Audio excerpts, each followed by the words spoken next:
I never expected my life to change because of a three-legged German Shepherd. But that's exactly what happened on the day Anson Whitaker walked into our clinic carrying 90 pounds of injured dog in his arms. My name is Lila, and I've been a veterinary nurse at Riverside Animal Hospital for the past 5 years. That Tuesday started like any other: coffee stains on my scrubs, a waiting room full of anxious pet parents, and the familiar antiseptic smell that never quite leaves your nose. Then he burst through the door. "Please, someone help. I found her on the side of the road," he called out, his voice steady despite the strain of carrying such a large dog. The shepherd's matted fur was caked with mud, and blood trickled from her rear leg. I rushed forward, already grabbing a gurney. "Over here. Put her down gently." Our eyes met briefly as we transferred the dog, and something flickered in my chest that I chose to ignore. There were more important things to focus on. "She's lost a lot of blood," I said, checking the dog's gums. "Dr. Morris, we need you in exam room 1, stat." The next hour was a blur of activity. The dog, whom Anson had started calling Hope, had been hit by a car. Her back leg was beyond saving, but the rest of her was strong. While Dr. Morris worked, I found myself stealing glances at Anson. He stayed the whole time, his expensive suit getting progressively more wrinkled as he paced the waiting room. "She's going to make it," I told him afterward. "But she'll need somewhere to recover." "I'll take her," he said without hesitation. "I have plenty of space at my house. Though I might need some guidance." He smiled, and that same flutter returned to my chest. That's how I ended up giving my phone number to Anson Whitaker, supposedly just for post-operative care questions. I didn't know then that his mother, Meredith, was watching from her parked Mercedes across the street, her perfectly manicured nails drumming against the steering wheel. Over the next few weeks, Anson's medical questions evolved into coffee dates and long walks with Hope, who was adapting remarkably well to life on 3 legs. He was different from anyone I'd ever met, genuine in a way that made his wealth seem almost incidental. Almost. It wasn't until the charity gala at the Whitaker Foundation that reality crashed in. I'd agreed to attend as Anson's date, wearing a borrowed dress that cost more than my monthly rent. That's when I overheard them, Meredith Whitaker and her friend, in the powder room, their voices carrying over the marble walls. "Really, Meredith, a veterinary nurse? I thought you had higher hopes for Anson than some girl who cleans up after animals for a living." "Don't worry," Meredith's voice was silk over steel.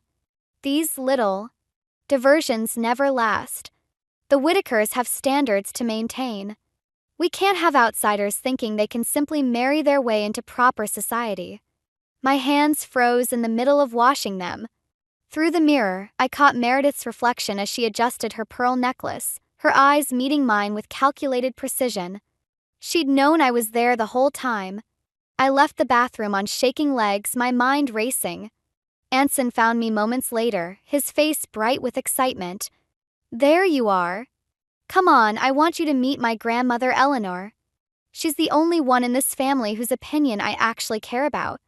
As he led me through the crowd, I couldn't stop thinking about Meredith's words.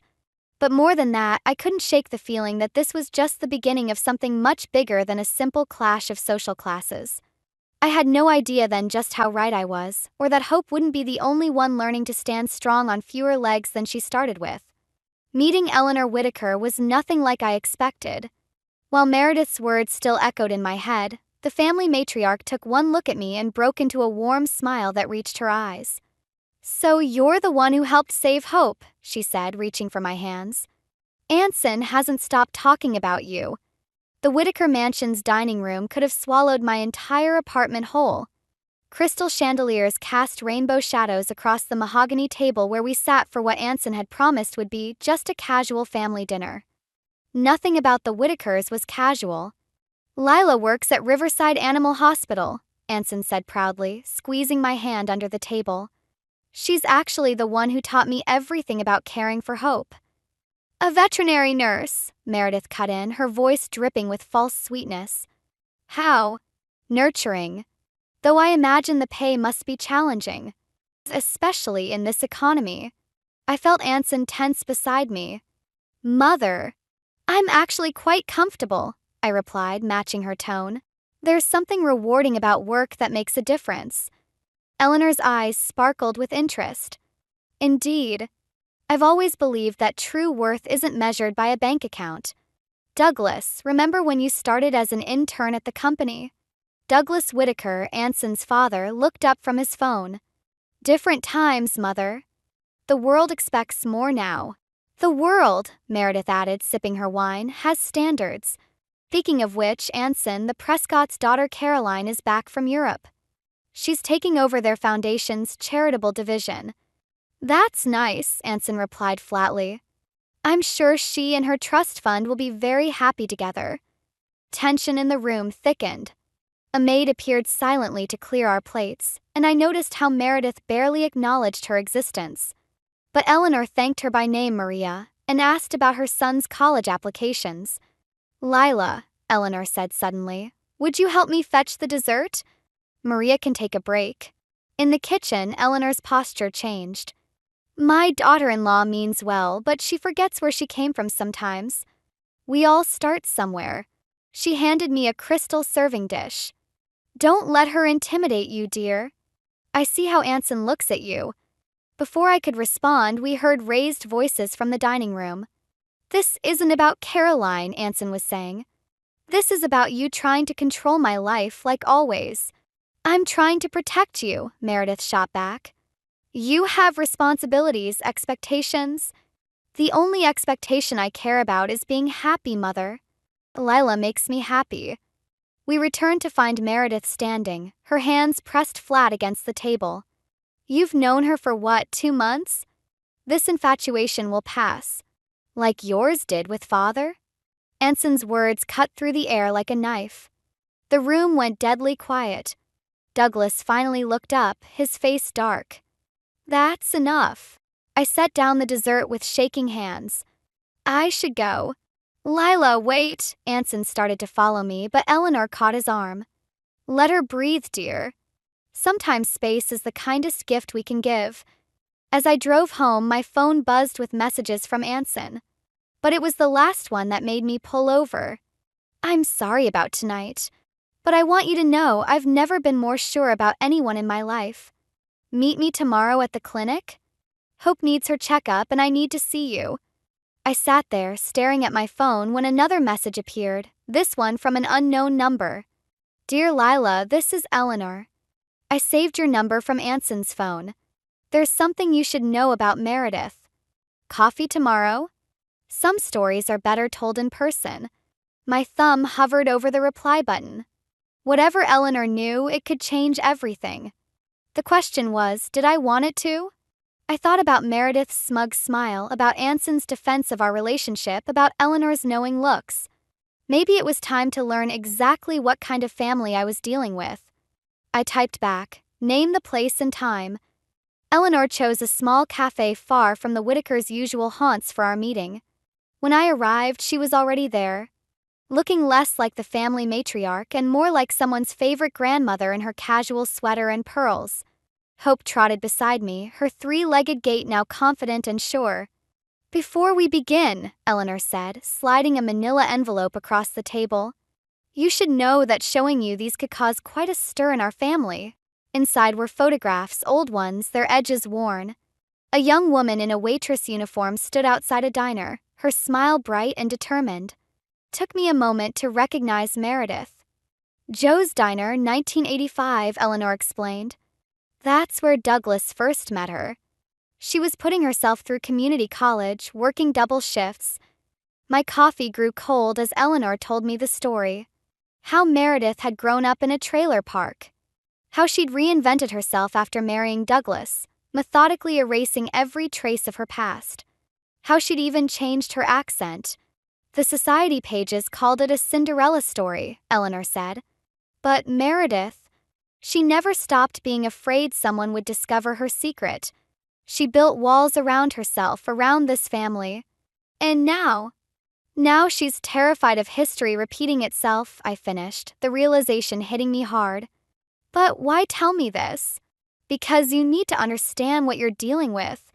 Meredith isn't just fighting you, she's fighting her own reflection. My phone buzzed. A text from Anson. Where are you? Mom's here at the clinic. Go, Eleanor said, reading my expression. But remember, sometimes the cruelest people are the ones most afraid of their own shadows. I rushed to the clinic, Hope keeping pace beside me. Through the window, I could see Meredith in her designer suit, speaking to my coworker Zoe. My stomach dropped. There you are. Zoe caught me at the door. Mrs. Whitaker's been asking about your employment history, and your family background, and your credit score. She what? I pushed through to find Meredith examining our medication storage with a critical eye. Ah, Lila. I was just discussing some concerns about the clinic's operations with your supervisor. Seems there might be some irregularities that the board should review. The threat was clear. She could damage not just my relationship with Anson, but my career too. Interesting timing, I said, keeping my voice steady. Especially since our last audit was perfect. But then, you'd know all about reinventing yourself, wouldn't you? Meredith's perfectly composed face flickered. I don't know what you mean. I think you do. Joe's Diner ring any bells? Color drained from her face. For a moment, I saw that waitress from the photograph, young, scared, desperate to belong. Then her walls slammed back up. Whatever you think you know. I know enough, I cut in. But here's the difference between us, Meredith. I'm not ashamed of where I came from. And I'm not afraid of where I'm going. You have no idea what it takes to survive in this world, she hissed. No, you have no idea what real survival looks like, I gestured to Hope, who sat watching us with wise eyes. It's not about hiding who you are. It's about adapting and moving forward, scars and all. Anson chose that moment to walk in. He looked between us, sensing the tension. Everything okay? Your mother was just leaving, I said, not breaking eye contact with Meredith. Unless there's something else she'd like to share? The threat hung in the air between us. Meredith's hand trembled slightly as she grabbed her purse. We'll continue this discussion later, she said, but her voice had lost its edge. After she left, Anson pulled me close.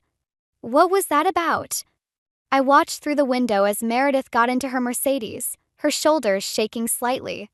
The photographs felt heavy in my bag, a weapon I wasn't sure I wanted to use. Just two survivors sizing each other up, I said finally. But I think the real fight's just beginning.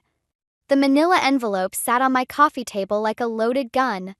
3 days had passed since my confrontation with Meredith, and Anson had just texted to tell me he was coming over. We needed to talk, he said. Those words never meant anything good. Zoe perched on my couch, watching me pace. You could just show him the photos, she suggested. And this whole thing right now.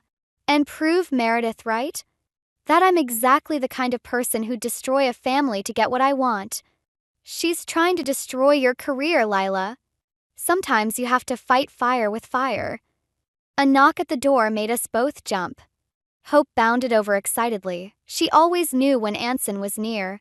I opened the door to find him looking exhausted, his usually perfect hair disheveled. Hey, he said, then noticed Zoe. Oh, I didn't realize. I was just leaving. Zoe squeezed my arm as she passed. Remember what I said. Once we were alone, Anson collapsed onto the couch. Hope immediately put her head in his lap.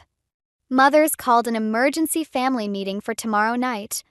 About us. What about us? She says she has concerns about your intentions. He wouldn't meet my eyes. She's been talking to people, digging into your past. My throat tightened. And she found out about your father's gambling debts. The bankruptcy when you were 16. The old shame rushed back. That was a lifetime ago. I know that. But she's convinced you're hiding something else. She's threatening to hire private investigators to expose whatever she finds to the clinic's board. Would you believe her? If she found something? Finally, he looked at me. Would there be anything to find? The envelope seemed to pulse with energy from its spot on the table. One move and I could end this, turn Meredith's weapon against her. But looking at Anson's face, I saw something that scared me more than Meredith's threats doubt. My phone buzzed. A text from Eleanor. Meredith's planning something. Be careful at tomorrow's meeting. Remember, sometimes the best defense is letting your opponent defeat themselves. Lila. Anson's voice pulled me back. What aren't you telling me? I walked to the window, Hope following faithfully. Below, a black car idled across the street, one I'd seen before outside the clinic. Meredith wasn't just threatening investigations, she'd already started them. Your mother came from nothing, I said finally. Did you know that? What? No, she grew up in Connecticut, went to private schools. That's the story she tells. But it's not the truth. Anson stood up. What are you talking about? I turned to face him. If I told you I had proof that your mother's entire identity is a lie, would you want to see it? Or would you rather believe the comfortable story she's created? Are you threatening my mother? I'm asking if you want the truth, even if it hurts. He ran his hands through his hair. I don't know anymore. This whole situation. Maybe we should take a break. Give everyone time to calm down. The words hit like a physical blow. Hope whined, sensing my distress. If we step back now, she wins, I said. Is that what you want? I want peace in my family. His phone chimed. He checked it and his face hardened. I have to go. Mother needs me. After he left, I sat on the floor with Hope, her solid warmth anchoring me. The envelope still waited on the table, but now I saw it differently. It wasn't just a weapon, it was a test. Of me, of Anson, of what kind of person I wanted to be. I picked up my phone and texted Eleanor. I'll be at the meeting tomorrow. But we're doing this my way. Her response came quickly. Sometimes the greatest revenge is refusing to become what they expect you to be. I looked at Hope, who had overcome so much without losing her gentle spirit. Maybe that was the real lesson here. The Whitaker mansion felt different at night. Shadows crept across marble floors as I followed Maria, the housekeeper, to the study. She squeezed my hand before leaving, a small gesture of solidarity that meant everything. I'd left the envelope at home. Whatever happened tonight, it wouldn't be because I chose the nuclear option. The family was already assembled. Douglas behind his desk, Eleanor in her favorite armchair, Anson pacing by the window. Meredith stood when I entered, a folder in her hands and triumph in her eyes. Thank you for joining us, Lila. We have matters to discuss concerning your relationship with our family. Mother, please, Anson started. No, let her speak, I said, taking the only empty seat. I'm curious what else you've dug up about my past. Meredith's smile tightened. It's not just your past that concerns us. It's your present. Your sudden interest in our son, your convenient position at the clinic where wealthy clients bring their pets. She began laying out papers like playing cards. My father's bankruptcy documents, old eviction notices, a credit report. Each piece of my struggle laid bare like evidence of a crime. And now this, she said, producing a final document with flourish. An application for a small business loan submitted last week. How convenient that you'd seek to open your own veterinary practice just as your relationship with Anson grows serious. My heart stopped. I told no one about that application except Zoe. The loan officer had promised confidentiality. You're monitoring my financial records? The realization made me sick. We're protecting our family's interests, Douglas interjected, finally looking up from his phone. By breaking the law. Eleanor's voice cut through the tension. Douglas, tell me you didn't authorize this. It doesn't matter how we obtained the information, Meredith pressed on. What matters is the pattern it reveals. A calculating young woman, using our son to elevate her station. Stop. Anson's voice was quiet but firm. Lila, is it true? The loan application? I met his eyes. Yes, 'cause I believe in building something of my own. Something no one can take away from me. How admirable, Meredith sneered. And I suppose my son's connection to several wealthy pet owners had nothing to do with your timing? That's enough. Eleanor stood, her frail frame somehow commanding the room. Meredith, you're so focused on protecting this family from outsiders that you can't see you're destroying it from within. Mother, please stay out of this, Douglas warned. No, I don't think I will. Eleanor moved to stand beside me. Lila, dear, would you like to tell them about the other document? The one you've been choosing not to show? Meredith's face flickered with uncertainty. I could, I said, watching Meredith carefully. But I don't think I need to. 'Cause this isn't about me, is it, Meredith? It's about you and what you're afraid I'll become. Or maybe what you're afraid I already am, a mirror. Color drained from Meredith's face. For a moment, I saw that young waitress again, desperate to belong. I don't know what you're talking about, she whispered, but her hands were shaking. Grandmother. Ensign looked between us, confusion evident. What's going on? Before anyone could respond, Douglas's phone rang. He answered, listened, then looked at me with something like respect. The loan application, he said. It's been approved. Not by any of our family's banks, but by a small credit union in Connecticut. He turned to Meredith. Your hometown, isn't it, dear? The silence that followed was deafening. Meredith gripped the edge of the desk, her carefully constructed world teetering on the brink. I think, Eleanor said gently, it's time we all told the truth. The whole truth. I stood up, my decision made. No, I think it's time I left. Some truths need to be told by the people who've lived them. As I walked out, Anson called after me.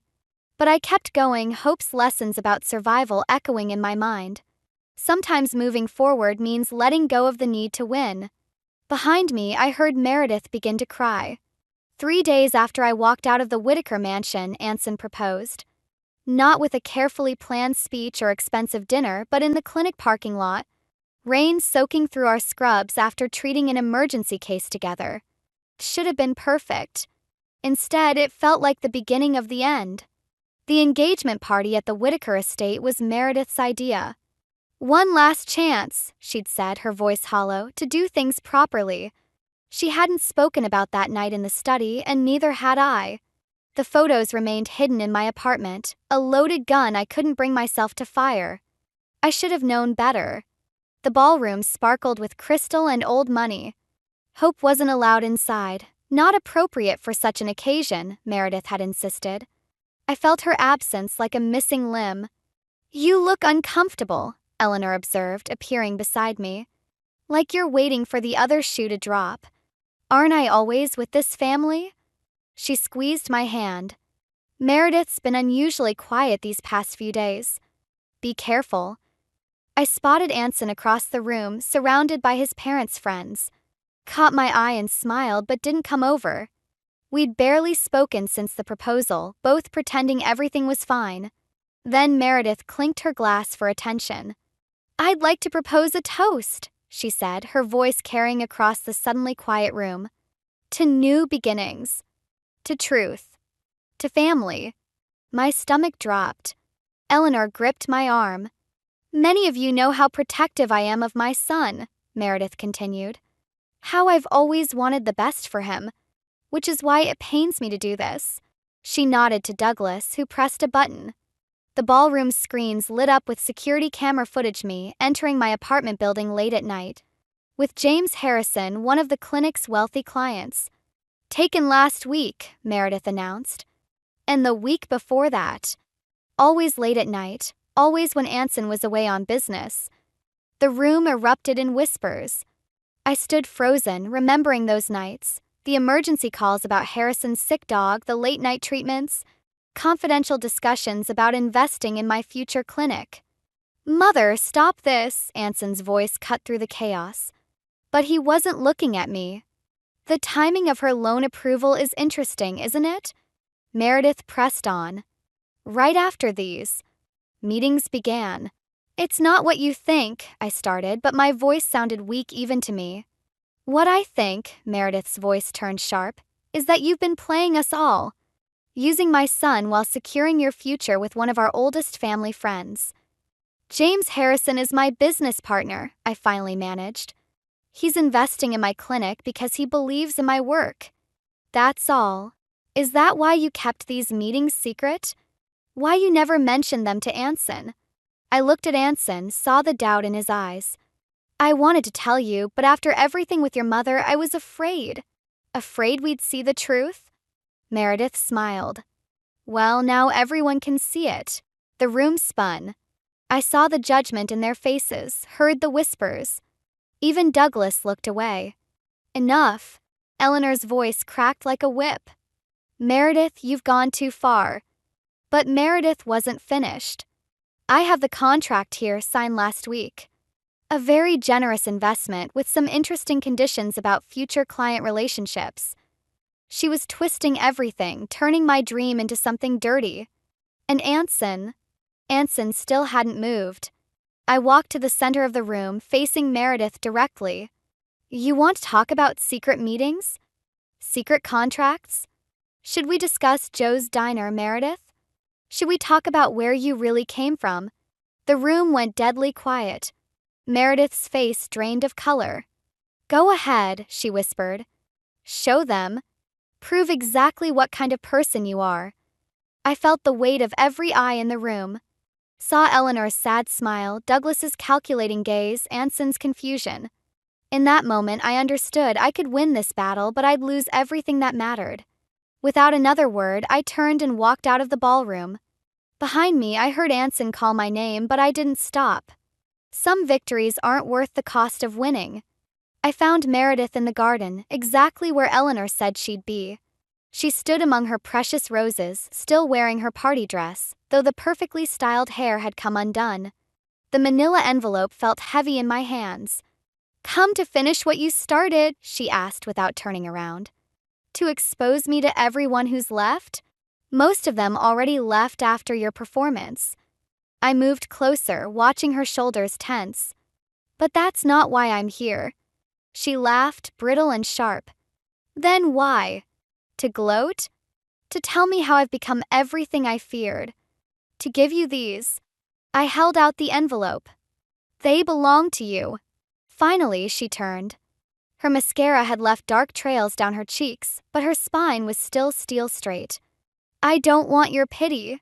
Good, because this isn't pity. This is me choosing to be better than what you tried to make me. A noise from the terrace made us both turn. Anson stood there, watching. Behind him, Eleanor and Douglas emerged from the shadows. They must have followed me. What's going on? Anson asked, his voice uncertain. Meredith's hand shook as she took the envelope. Nothing that concerns. Everything, Eleanor cut in. Everything that's happened concerns all of us. Fin it, Meredith. It's time. The photos spilled out, scattering across the garden path. Young Meredith in her waitress uniform. The diner. The trailer park. A life she'd buried so deep she'd almost convinced herself it never existed. I worked every shift I could get, Meredith whispered, picking up one photo. Saved every penny. Changed my accent, my clothes, my entire life. And then you met Father, Anson said, realization dawning in his eyes.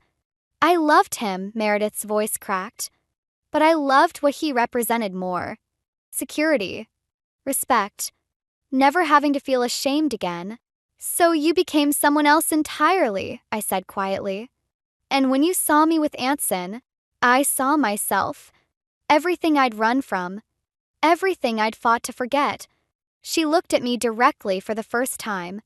I couldn't let you do to him what I did to Douglas. What you did to me. Douglas stepped forward. Meredith, I fell in love with that waitress who worked double shifts and dreamed of something better. Not this performance you've been putting on for 30 years. You knew. Meredith's voice was barely a whisper. I've always known. I thought eventually you'd trust me enough to be yourself again. He picked up one of the photos. I miss her sometimes. Anson moved to stand beside me, his hand finding mine. All this time you were fighting your own reflection in Lila. But she's nothing like you, Mother. She never hid who she was. Even when you gave her every reason to be ashamed, she stood her ground. The meetings with James Harrison, I added softly, were about creating something of my own. Not because I wanted to escape who I am, but because I'm proud of who I've become. Despite everything, Meredith sank onto a garden bench, the photos scattered around her like fallen leaves. I don't know how to be that person anymore. The one who wasn't afraid. Then maybe, Eleanor said, her voice gentle but firm, it's time to learn again. Starting with the truth about why you really fought so hard against Lila. Because she's everything I couldn't be, Meredith whispered. Strong enough to be herself no matter what anyone thinks.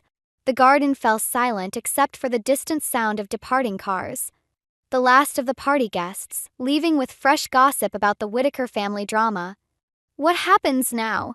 Anson asked, his thumb tracing circles on my hand. I looked at Meredith, saw the scared young woman beneath the polished exterior.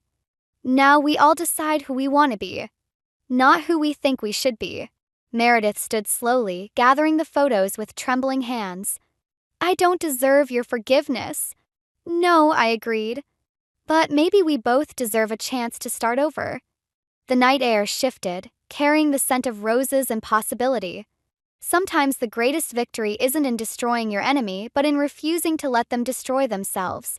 6 months later, I stood in the doorway of my new clinic, watching Meredith struggle with Hope's leash. The German Shepherd had taken to her weekly therapy sessions with surprising enthusiasm, though I suspected it had more to do with the treats Meredith smuggled in her designer handbag than any medical necessity. She's favoring her right side again, Meredith noted, her once perfect manicure now slightly chipped. She'd started volunteering at the clinic 3 months ago, much to everyone's surprise, especially her own. Dogs are good at reading people, I said, checking Hope's gait. They know when someone's trying to change. The bell chimed as Eleanor entered, followed by Douglas. They'd become regular fixtures here, Eleanor with her business advice and Douglas with his unexpected talent for calming anxious pets. The contractor finally finished the renovation plans, Douglas announced, spreading blueprints across the reception desk. The old diner's structure is solid. It just needs updating. Meredith's hands stilled on Hope's fur. Joe's Diner? That's where you're opening the second location. It seemed fitting, I replied, watching her carefully. A place for new beginnings. She was quiet for a moment then. The coffee was terrible there, but the pie was something special. I remember, Douglas said softly. The door chimed again. Anson walked in, still in his surgical scrubs from the hospital where he'd started volunteering. He'd discovered a passion for veterinary medicine that surprised everyone except me. Ready for lunch? He asked, kissing my cheek. Mom, you're coming too, right? That little Italian place you used to work at? Meredith tensed, then relaxed. I haven't been there in 30 years. I wonder if Marco still makes those garlic knots. Only one way to find out, Eleanor said, her eyes twinkling. As they headed out, I stayed behind to finish some paperwork. Through the window, I watched them walk together, Meredith and Douglas hand in hand, Eleanor sharing some story that made them all laugh. Hope trotting alongside like she'd always belonged. Zoe appeared beside me, sorting through patient files. Still can't believe how things turned out, huh? Sometimes the happy ending isn't what you expect, I said, touching my engagement ring, a simple band Anson had reproposed with. This time in the clinic where we'd met, Hope as our witness. Speaking of unexpected, Zoe hesitated. Meredith asked me about taking some vet tech classes at the community college. Said something about it never being too late to be who you might have been. I smiled. Remembering the photos now proudly displayed in the Whitaker home, young Meredith in her waitress uniform next to recent ones of family dinners and clinic events. No more hiding, no more shame. The mail arrived, bringing the usual mix of bills and business correspondence. But one envelope stood out, cream-colored, expensive paper. Inside was an invitation to the annual Whitaker Foundation Gala. But this year was different. The cause? A scholarship program for veterinary students from underprivileged backgrounds. The location? The newly renovated Joe's Diner. A note fell out, written in Meredith's elegant hand. Some debts can never be repaid, but perhaps they can be passed forward.